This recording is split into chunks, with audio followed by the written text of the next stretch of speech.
This is not a royal hall, and there are no jeweled crowns waiting beyond these walls.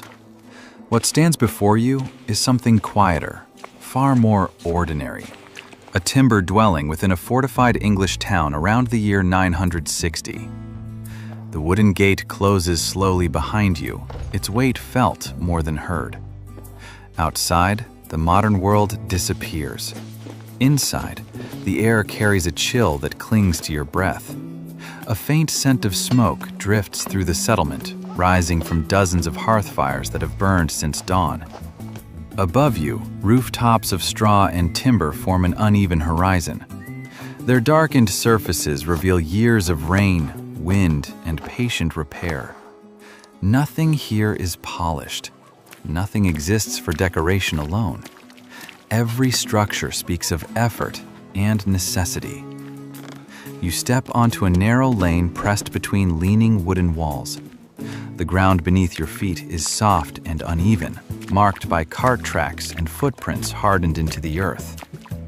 Moisture lingers from recent weather, turning each step into a careful movement. Life begins quietly here. A woman passes carrying a wooden bucket, her pace steady and purposeful. Chickens scatter at her feet. Somewhere nearby, a forge awakens, the slow rhythm of hammer against iron echoing through the still morning air. No one rushes, yet everyone moves with intention. Ahead rises a stone church, pale against the darker timber buildings. Its presence anchors the settlement, a constant reminder of faith and authority. Bells begin to sound, their measured tones flowing through the streets like a shared breath. People pause briefly, some bowing their heads before returning to their work. You continue walking deeper into the town. Buildings stand so close that voices carry easily through thin walls of woven branches and clay. Privacy is rare. Life unfolds in the open, observed and shared by neighbors who depend on one another for survival. Near the edge of the lane, a modest house comes into view. Its doorway is low, forcing you to bend as you enter. Light fades instantly, replaced by warm shadows shaped by a central fire. At first, the interior feels almost dark. Then details begin to emerge. Timber beams cross overhead, stained black by years of smoke. A small hearth burns steadily at the center of the packed earth floor. There is no chimney. Smoke rises slowly before slipping through an opening in the roof, leaving behind a haze that softens every surface. The air is thick, but familiar. Strips of meat hang from wooden racks, preserved by constant warmth. Along one wall stand rough chests filled with tools, folded garments, and a few treasured objects too valuable to leave in the open. A woman kneels beside the fire, coaxing flames to life with dry twigs. Her movements are practiced, efficient. Fire here is more than comfort. It is the center of the household's rhythm. Without it, warmth fades, food remains uncooked, and the long winter nights become far more dangerous. Beside her, a child pushes a heavy quern stone in slow circles, grinding grain into coarse flour. Another child gathers small bundles of wood, carefully feeding the growing fire. The man of the house prepares to leave for the fields beyond the town walls. He fastens a wool cloak with a simple brooch and lifts tools worn smooth from years of use. Land here is not owned in the modern sense. It is worked through obligation to local leaders, to tradition, and ultimately to the king. Clothing throughout the room reflects practicality above all else. Linen tunics, layered wool garments, and simple leather shoes show signs of constant repair. Colors are muted, drawn from natural dyes that fade quickly under sun and rain. Comfort matters less than durability. Soon, a small iron cauldron hangs above the fire. Water begins to simmer as grains and vegetables are added.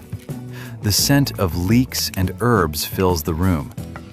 This thick pottage forms the foundation of daily meals, simple, sustaining, and shared from common bowls. Ale rests in a wooden cup nearby, safer to drink than untreated water. Meals are brief.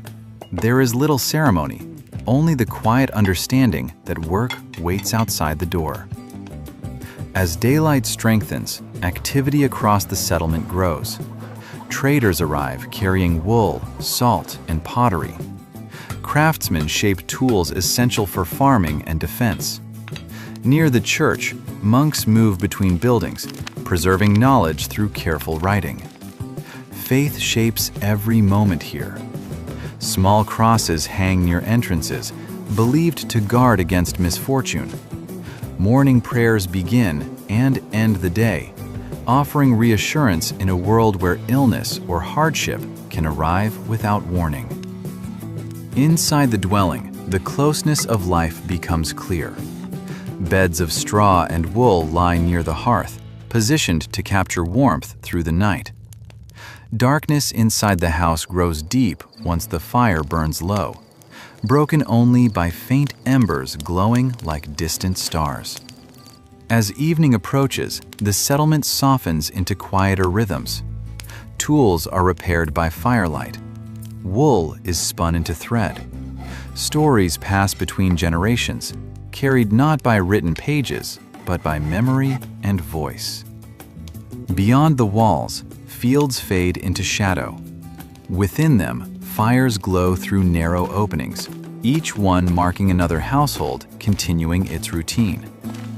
Here, in an ordinary Anglo-Saxon home of 960, life is not defined by grandeur or freedom from hardship. It is shaped by discipline, cooperation, and unwavering routine. Within timber walls and beneath darkened thatch, families endure, not seeking glory, but simply ensuring that tomorrow arrives. This is not the legend of kings or battles. It is the quiet persistence of ordinary people whose daily labor built the foundations of a changing world.